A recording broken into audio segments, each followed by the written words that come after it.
Hi, we're here in Hamburg, and we have got the opportunity to talk to Peter from Blizzard. That's right. Yes, it is. About the new expansion of Hearthstone, Kobolds Catacombs. So, hi, Peter. Hi, I'm excited to be here. Oh, hopefully. Yeah, talk about Kobolds and Catacombs. Kobolds and Catacombs. So maybe for all our viewers who's not that in-depth in Hearthstone, could you tell a little bit about the new expansion coming on 7th of December? Sure, so this is Kobolds and Catacombs. Hearthstone is Blizzard's free-to-play strategy card game, and it's fun, it's whimsical, it's a little bit silly, it's very lighthearted. So World of Warcraft is Blizzard's very epic role-playing game, and Hearthstone is much more in the whimsical side with a dash of epic. And so Kobolds and Catacombs is our latest expansion, and this captures that core classic fantasy of going into a dungeon, finding amazing treasures, facing off against dragons and demons with your party of friends, and leveling up and getting some really cool stuff. Oh, sounds exciting. I'm excited. I really love the old school dungeon crawling things. I think you've got that in mind doing the art direction of your game? Yeah, for sure. So there's a lot of stuff that captures that old school dungeon vibe. We've got these carnivorous cubes, we've got the Kobold Catacombs, which are sort of ramshackle, poorly constructed. They've been tunneling for a long time, and kobolds are a little bit reckless, so if they find something dangerous, let's like put a couple wooden boards over it and hope it doesn't break out, or at least maybe they'll just like toss some meat and hope it runs the other direction while they run away. We see a lot of that in the art direction. Kobolds themselves are adorable. They're these cute little rat creatures from World of Warcraft. They got the candles on the head. They're a lot of fun to see, and so we see a lot of that charm and silliness come across, but also that old school dungeon vibe. Like in your trailer, of course. Yes, very much so. Looks great. So, of course, if I do dungeon crawling, I expect one thing at first: a lot of loot. Isn't that? There is a ton of loot. We've got legendary weapons, which are for every single class. It's a special type of treasure that each of them is going to get. And so for every from the 9 classes, there's a special legend? All 9 classes get a legendary weapon. Some of the classes haven't historically had weapons. Classes like Mage and Priest and Warlock, they're getting weapons too. They're not the kind of things that you normally beat people with. They're things like the Dragon Soul, which is a pendant with enormous power that lets you summon spirit dragons as you cast more spells. Nice. Mages get a powerful staff, Aluneth, that actually talks to them as you play the game, and it helps them draw lots and lots of cards. It's charged with an immense amount of arcane power. We saw that weapon actually in the World of Warcraft. It was one of their artifact weapons. Right. Legendary weapons are just one piece of it. We've also got things like unidentified items. Sometimes as you wander through a dungeon, you find some stuff and you're not sure what it is. Maybe there's just a potion sitting on a shelf. Do you drink it? I think you always drink it. You always drink the potion. Of course we do. And thankfully, in our case, the potion's always going to give you +2/+2. It's a spell, always gives you +2/+2, which makes you a bit better. Yeah. But each time you do it, it gives you a slightly different upgrade too. So when you draw an unidentified item, it has its base effect and then gets a special effect, something like Lifesteal or Divine Shield, nice. or some more complicated things as well. So these unidentified items are a cool fantasy from the dungeon, but they're also a lot of fun to play in the game, because every time you draw it, it's like opening a present. It's something that's a little bit different each time. But there's no poison? Could it be a dark side of the unidentified items? So they're never bad. They never poison you, Right. but some of them are a little bit shadowy, a little bit dark. One of the priest ones is you get +2/+2, but we'll also summon a shadow duplicate. That's a 1/1 copy. And so that's good for you, but maybe it wasn't so good for the minion who now has a little bit of a shadow following him around. I see. Okay, but nothing can kill you. No, nothing's going to hurt you. fair. They're always upside. Right. Always upside, right. I understand there are 135 different new cards? Yes, 135 cards. Wow, and you can use them with all the other cards from all the other expansion and this game? Yep, you can play them in Standard, you can play them in Wild, you can play them in Tavern Brawls, you can play them wherever you can play your cards. Right. Okay. Let's talk a little bit about the legendary things you can get. Do you think, I saw a little bit on your presentation, is there something you think it could be overpowered? Oh man, there's a lot of really strong cards in the expansion, but there's also a lot of strong cards on the other side as well. Right. So there's some amount of balance there between those two.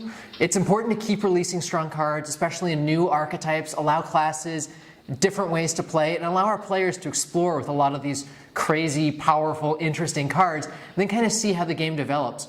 Our player base, with so many cards in the game, they try so many different things. There's so many new ways to explore and to play Hearthstone, and Kobolds and Catacombs just helps with that. So it's hard to say, oh, of all of the strong cards, this is the strongest, this one's the one that's OP. It's just kind of going to depend on how our players experiment and how the game develops over the course of the next few months. Okay, we'll see. I'm very excited. Basically, there are two types of Hearthstone players. The guys who like to play with other people, and of course, single player guys, like me. So there's a new single player in your expansion. You can do the dungeon crawl by yourself. Could you tell a little bit about the challenges, the bosses, the loot for the single player? Sure, yeah. So the Dungeon Run, as you mentioned, is our new single player mode that's coming out with Kobolds and Catacombs. It's highly replayable and completely free. It doesn't use your collection, you don't have to pay anything to get into it, you can play as much as you like, and the content is very much randomized, so it's very different every single time you play it. So to give a high-level overview, you come in, you're a lowly level 1 adventurer. You've got a deck of 10 cards, you've only got 15 health, you're pretty weak. Thankfully, you're only going to face off against things like giant rats that aren't super powerful either. Of course, rats. Of course, rats. That's how it always starts. Always. So nice. You fight off against a giant rat or some other equivalently weak boss, and you beat him because you're awesome. And then you're going to get stronger. Your health is going to go up as you beat bosses. You're going to find new passive upgrades for your character, things like your minions have +1/+1, your opponent's cards cost more mana, maybe you start with some secrets in play. That's a bunch of different things that just make you better for the rest of the run. You're also going to find some crazy treasures. The Gloves of Mugging is a great example. It steals 3 cards from your opponent's hand. It's the kind of card that we could never make in Constructed, because it's really not that fun to have it played against you, but it's incredibly fun to be the guy playing it. When you're playing super OP cards, it's pretty sweet. Nice. You also will get to pick from these piles of loot at the end of every fight. You're going to see 3 piles, and they're drawn from things like Death Rattle cards, or Freezing cards, or Jade cards. So sort of strategies inherent in themselves. Then you get to pick which pile of loot, which is 3 cards themselves, you want to add to your deck. So over the course of beating 8 bosses until you get to you beat 7 bosses and then face the final boss, the 8th one, you're going to upgrade your deck a number of times. So you have a huge amount of opportunity to customize it and make it feel like your own. If you die at any point, then you're out. You have to start over from the start, maybe as a new class or maybe as the same one, and you get to experience it again and build up a new deck.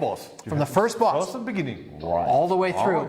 If you beat the 8th boss, then you're awesome. You are the winner, and if you do it with all 9 classes, you get a sweet new card back, the Candle King card back. Wow. Can I get this Candle pack over to my normal deck?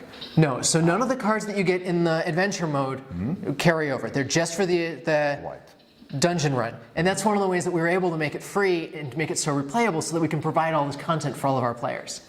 Would be great for a starter, right?